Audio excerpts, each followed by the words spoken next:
Donald Trump is spiraling in the Oval Office as Iran has made it clear it is not having any meetings with the United States in the next 24 to 48 hours. Donald Trump, in order to manipulate the markets, claimed earlier in the day that Iran has called. They want to do a meeting. And this followed Barack Ravid, Donald Trump's personal stenographer, yesterday also posting, the United States said it had productive conversations with Iran after the United States struck Iran twice, and things are going super well, is what Ravid said yesterday. I'll tell you what he said earlier in the day as well. But Trump posted, Iran has requested a meeting. It will take place tomorrow in Doha. And then you had Barack Ravid post update. Special Envoy Witkoff and Jared Kushner will depart today for Doha, where they will meet on Tuesday with the Prime Minister of Qatar and additional senior officials to discuss talks with Iran. Just pause there. Do you know what's missing from that sentence? Iran. There's no mention of Iran. So we're sending Kushner and Witkoff to speak to mediators in Doha, and Iran's not showing up. But the way Ravid tried to post it or write about it, and other senior officials, not of Iran, of Qatar, of other countries. On Wednesday, the technical teams of the United States and Iran are expected to hold separate meetings with the mediators from Qatar and Pakistan, according to a senior White House official. And notice there, it doesn't say they're meeting together. It says the technical teams are expected to hold separate meetings. Do you see the writing to make it seem like there's meetings taking place, but there's actually no meetings taking place? Here's what Iran's foreign minister said. Iran's foreign ministry spokesperson has said the following: no talks are currently scheduled for the coming days. In the coming days, there will be no negotiations and no meetings at any level with the United States. They made it very, very clear. Yet on News Nation, another outlet that Donald Trump goes to, I think, spread a lot of this propaganda, they write, a diplomat with knowledge of the talks tells me that tomorrow, Tuesday, Witkoff and Kushner will meet in Doha with the Qatari prime minister and other officials in order to discuss negotiations with Iran.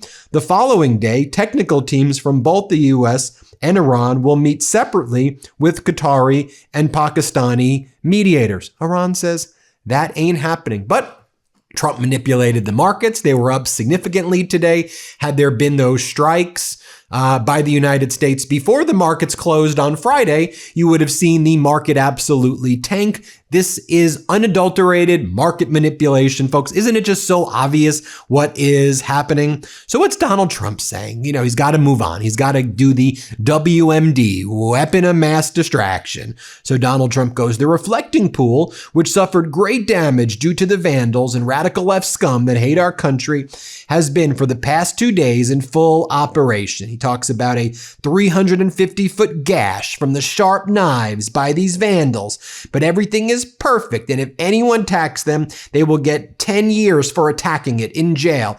If you attack the reflecting pool with a knife, you're going to get 10 years. So anyway, then Donald Trump goes into the Oval Office, and people are like, you want to talk about this? Like, no. Okay, what do you want to talk about, Donald? I want to talk about the Save America Act, which is his voting suppression act. Okay, what about the housing bill? Okay, you want to talk about are you going to sign the housing bill, Donald? The housing affordability bill, which was passed on a bipartisan basis? Then Donald Trump's like, it's a big yawn. It's a housing affordability. It's a big yawn. Watch what Trump says. Let's play it. 200, 300, 400, 500%. You know that. But will you sign that housing bill? I have not. It hasn't been sent to me yet. It's coming. I understand. And then I'll make it. Here's what I would like to sign. Much more than a bill. That big deal. It's a yawn. Some people say it's wonderful. To me, compared to the Save America Act, just about everything is a big yawn. Okay, so a reporter says, all right, Donald, New York City Mayor Zoran Mamdani said that he's open to being the poster child for socialist candidates because he's delivering for the American people. And regardless of what label you want to give him, shouldn't we care about the results? To which Donald Trump says he's a communist.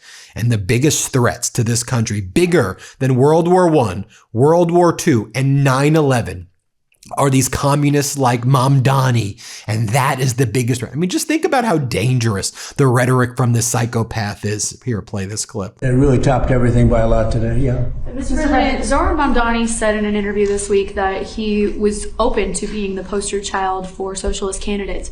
Are you worried about more socialist candidates across the United States? I think it's a big threat to our nation, actually. Because it's not socialism, it's really communism. They use the word social democrat because it sounds so nice, but it's really communism you're talking about. I think it's the biggest threat to our nation there is, maybe since our founding. That includes World War I, World War II, September 11th. It includes the Pearl Harbor attack. I think this is the biggest threat to our nation. People will smile when I say that, but the smart people are going to say, he's probably right. It's basically introducing communism into the United States of America. There's never been anything so dangerous. Then Donald Trump is asked, so what are your plans? Do you have a plan for the housing bill? And Trump's like, look, knock. No one knows housing like me. I got very rich off of no one knows housing like me. And by the way, one of the reasons why Donald Trump does not support the housing bill, in addition to the fact that it's not his idea and has his name on it, is because he views housing as a zero-sum game. And that if you help first-time homeowners or others who can't afford, Trump's view is you're taking housing away from him and his private equity buds. That's how he feels about it. Listen to what he has to say. Play this clip. What are your plans for the housing bill, Mr. President? I don't know. I think it's so unimportant by compared to the Save America Act. I think the Save America Act is exactly what it says. It's saving America from crooked elections. And the housing bill is a bill that can get approved. They worked on it long and hard. It's very bipartisan. That means the Democrats like it. I think it's maybe even... it's probably maybe more that way. They're getting things that I wouldn't necessarily agree to.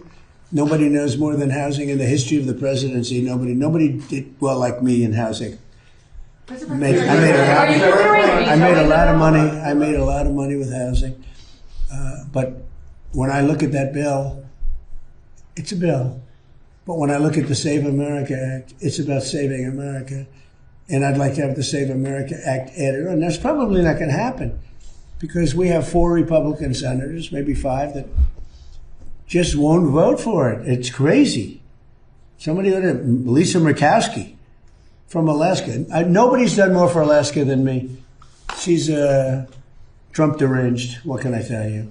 Isn't it notable that just a few days back, Caroline Leavitt, Donald Trump's press secretary propagandist, said, tomorrow at 12 p.m. on Capitol Hill, Trump will sign into law the 21st Century Road to Housing Act, one of the most significant pieces of housing affordability legislation in American history.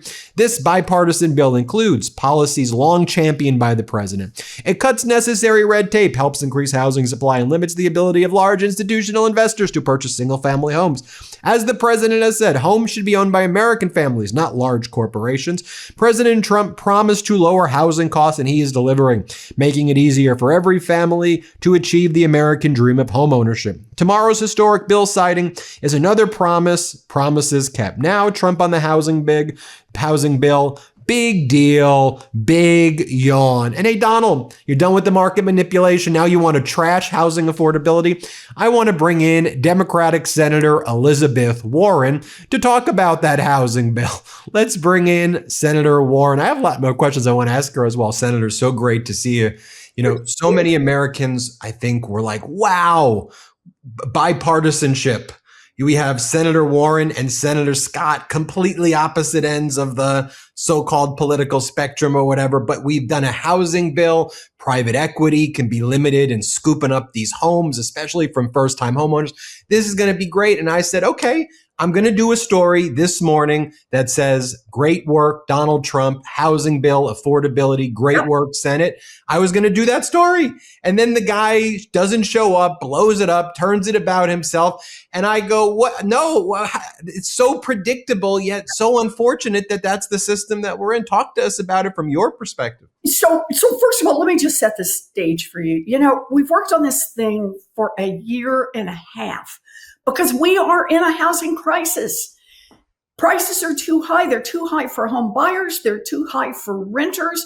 The average age of a first-time home buyer in America now is 40 years old because of how high housing prices are. So what has Congress done for 35 years? They say, damn, price of housing's gone up.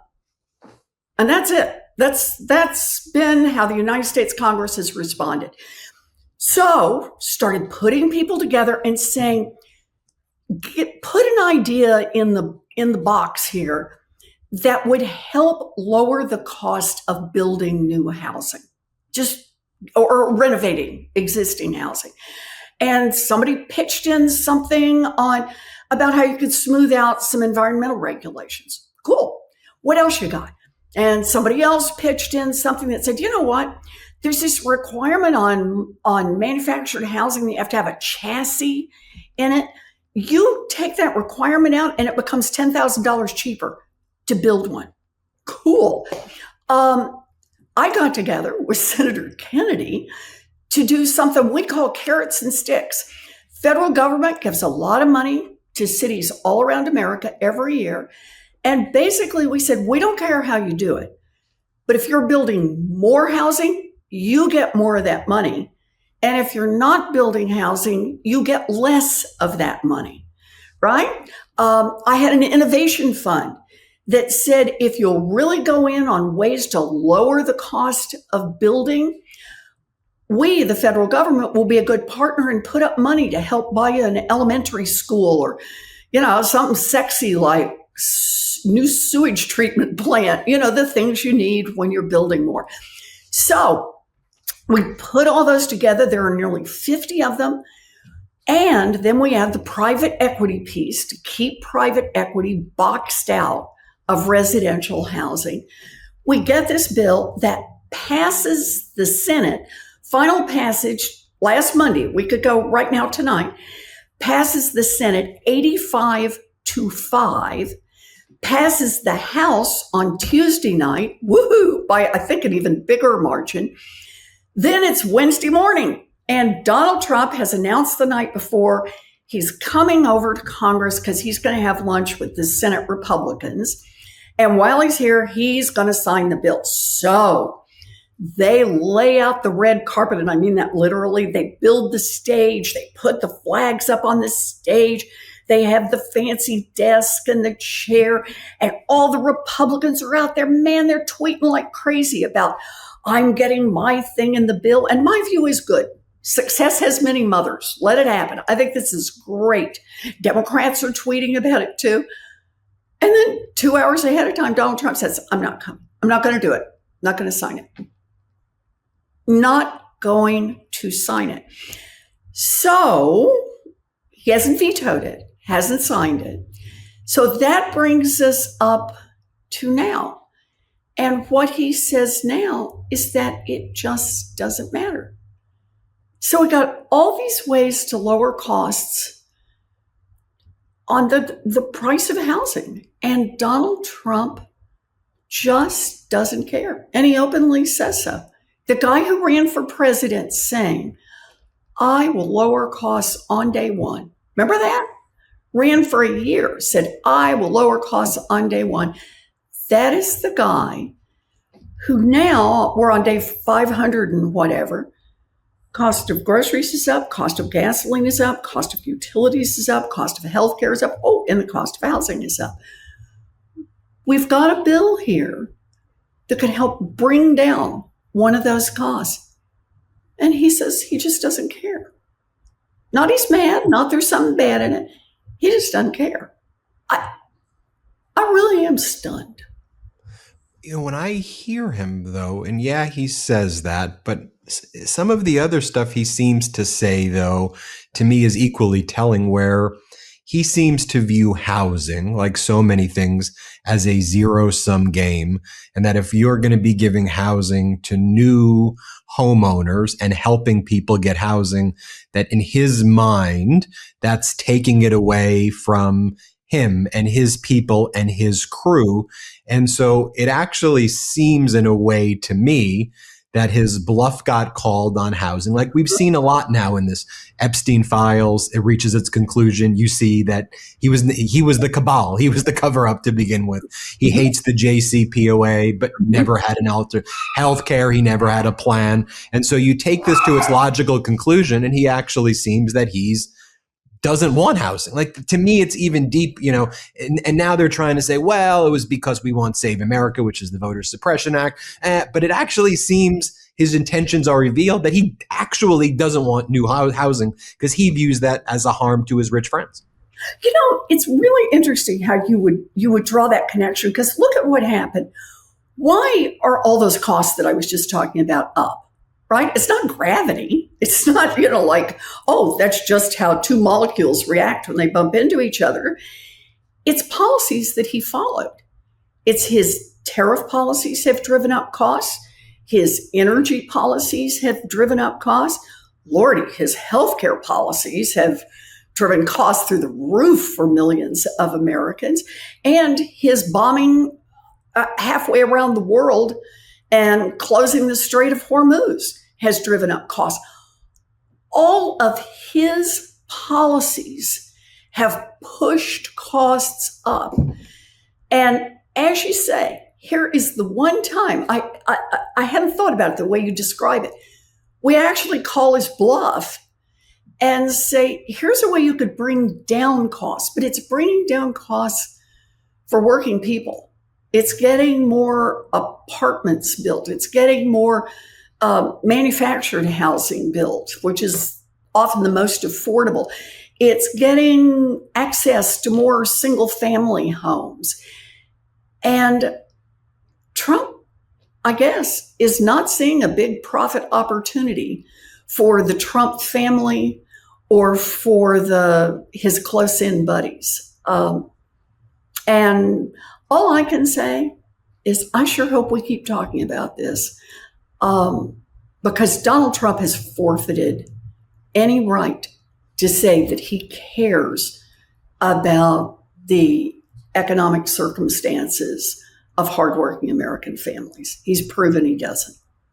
Right. I mean, if you even look at the horrific, catastrophic consequences of this unlawful war in Iran, I mean, we even see this past weekend what seemed to be more and more market manipulation yet again. 405, 410, markets close, we bomb Iran. Then I could just predict. It's so bizarre to be able to predict these things. And you go, okay, all right, on Sunday, once the futures markets are about to open, I bet you, I say this on my show, we'll get a post. I know the guy who's even going to do it. Like, it's so obvious.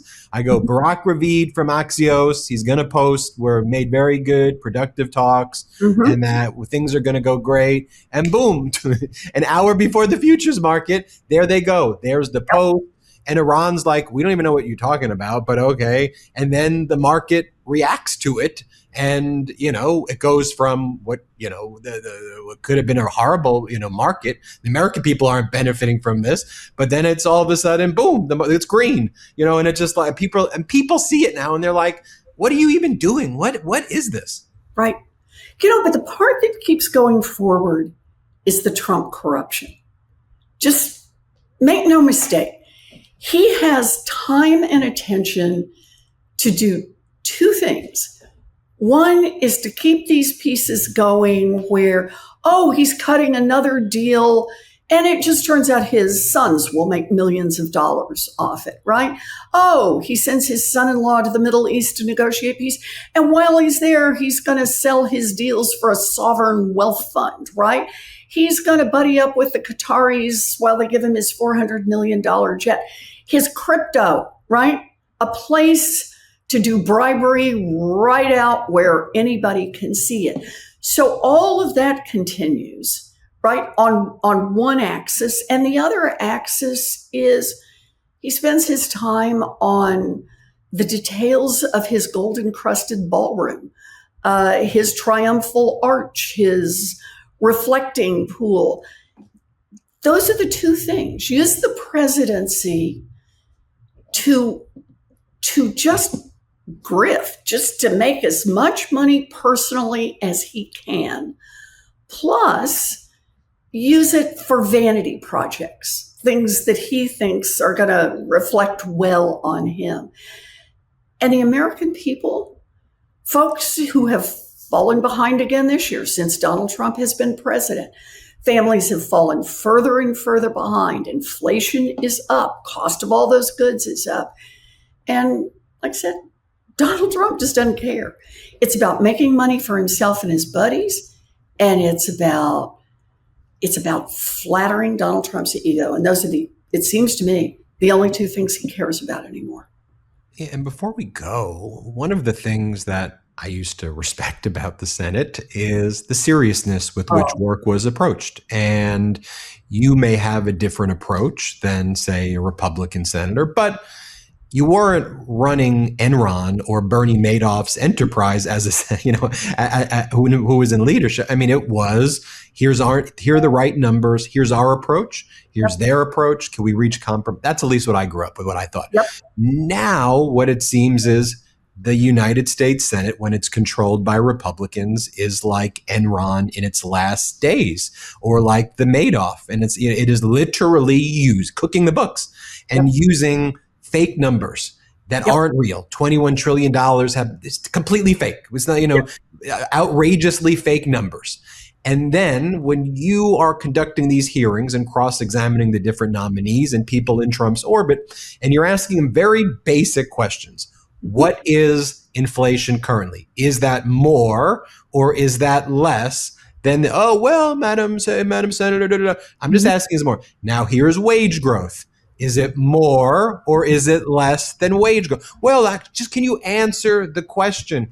And so the idea that this whole thing, I think in the American people see it, and you cross-examine these Trump witnesses and expose it on a weekly basis, that's it's like Bernie Madoff. It's like a Trump organization being run by your Republican colleagues. Yeah.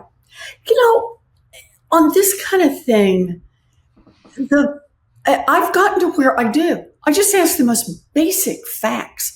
These aren't things like, well, there's a Democratic view of this and a Republican view of it. I really was the one you're talking about here. I'm asking the guy who wants to be the head of the Council of Economic Advisors. And do you know what the statute actually says?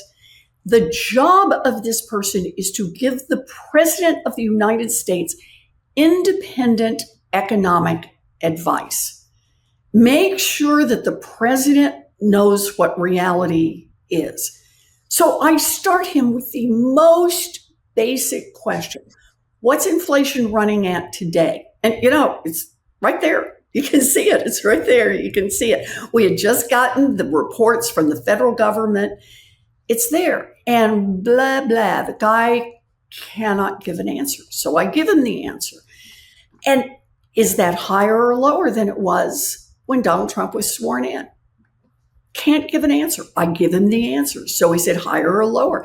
It's like pulling teeth. And the importance of that is this means that one of the people whose legal responsibility is to sit near the president and say, Mr. President, I know you want to do this thing, but we've got a problem over here.